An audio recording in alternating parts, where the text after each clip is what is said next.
ভাই এটা আমার বাচ্চা হচ্ছে না, এমনিতে টাকে নেই চুল, তার মধ্যে পুরো ভূত বানিয়ে ছেড়ে দিল। দেখো এই বাঁদরটা মানে ইচ্ছা করে ওকে আমার মাথাতে দিয়েছে।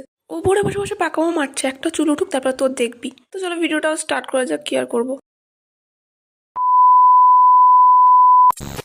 হাই হ্যালো এভরিওয়ান, আমি তিথি। তো আজকে আবার বার্থডে ভিডিও নিয়ে চলে এসেছি। যদিও মানে বার্থডে চলে গেছে কয়েকটা দিন আগে, মানে এর বার্থডে ছিল পুজোর আগের দিন পুরো। তারপরে আর কি অনেকটা বড় ভিডিও, ঠিক আছে, সেই জন্য পুরোটা পোস্ট করা হয়নি। পুজোর চলে এসেছিলো তো পুজোর ভিডিও পোস্ট করছিলাম। তারপরে এখন আর কোনো ভিডিও নেই আমার কাছে, তাই ভাবলাম এটা পোস্ট করি। তো দেখো আমি আর কি ভিডিও করছি বলে পায়েস থেকে এত সুন্দরভাবে ফুল দিয়ে সাজিয়েছে। তারপরে এখন হবে আশীর্বাদ পর্ব। তো এখন আর কি সবাই ওকে আশীর্বাদ করবে। তো এখন আশীর্বাদ চলছে, দেখো এটাকে জোর করে ঘুম থেকে টেনে নিয়ে এসছে। আর এখন দেখো মানে ওর দাদুন আর কি আশীর্বাদ করছে, তো ওকে জিজ্ঞেস করলো কি করতে হবে। ও সব নিজেদেরকে বলে দিচ্ছে যে কি কি করে আশীর্বাদ করতে হবে। মানে কি বলবো, এক একটা সব পাকা গিন্নি বললেই চলে। তারপরে যে এটা ওর মামা হয়, ঠিক আছে।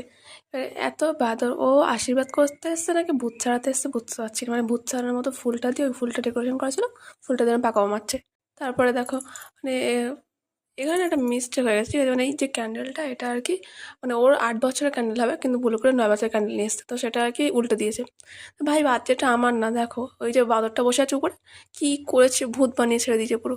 তো যাই হোক, ভিডিওটা এই পর্যন্তই, কেমন লাগলো জানিও। Next video ততক্ষণটা